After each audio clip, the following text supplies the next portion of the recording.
Bonjour tout le monde, c'est Athéna de chez The Reptile Passion et aujourd'hui je vais vous montrer comment manipuler correctement les geckos à crête.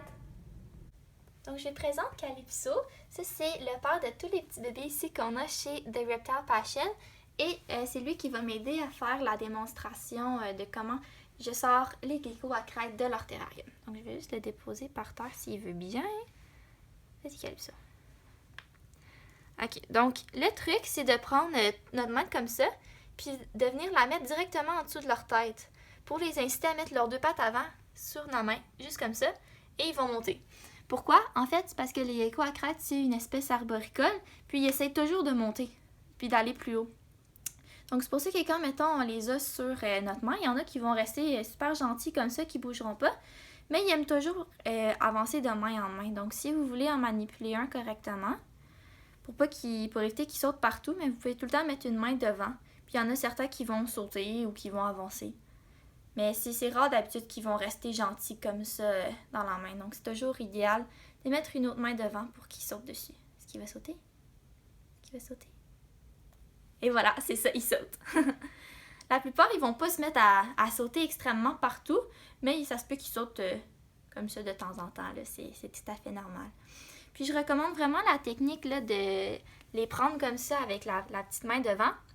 Parce que si vous vous emmenez comme ça, c'est comme vous allez comme imiter un prédateur, donc ils vont avoir peur de vous. Puis ça augmente vraiment les risques qu'ils perdent leur queue. Donc comme vous pouvez le voir, lui il a perdu sa queue. Il l'avait déjà perdu avant que je l'adopte. Mais oui, c'est une des raisons pourquoi ils peuvent les perdre. Mais tous mes autres geckos, ils ont encore leur queue. Puis quand vous voulez déposer un gecko, par exemple, dans son terrarium, ou si vous voulez le redéposer par terre, vous pouvez juste incliner la main comme ça, puis la plupart du temps, ils vont sauter par terre tout seuls. Puis remonter sur vos mains. Ou si jamais là, votre gecko, il avance vraiment pas, puis vous voulez qu'il aille sur votre main, vous mettez les deux doigts en avant, puis il fait strictement rien. Moi, ce que je fais souvent, c'est que je m'en viens ici, puis je touche leur patte arrière ici. Ça, souvent, ça va les inciter à avancer ou à sauter. Donc, c'est juste une petite poussée gentille que vous pouvez leur donner. Là. Juste un petit toucher, puis d'habitude, ils vont se mettre à avancer. Donc, comme je disais, quand vous voulez déposer votre gecko dans son terrarium, vous avez juste à l'approcher d'une de ces plantes, puis il va sauter par lui-même. Il reconnaît son environnement. Donc, cette technique-là est d'autant plus importante quand ça vient à manipuler les jeunes petits bébés parce que les autres sont plus petits, sont plus fragiles. Donc, si vous les manipulez trop rapidement ou de manière trop rude, bien là, ils pourraient lâcher leur queue ou même mourir. Puis, si on veut vraiment pas ça. Donc, là, j'ai un petit bébé ici qui dort. Elle s'appelle Home. Donc, je vais juste lui donner un petit toucher comme ça. Quand elle me réveille. Mais là, c'est sûr qu'il faut peut avoir peur un petit peu, là. Parce qu'ils sont tout jeunes.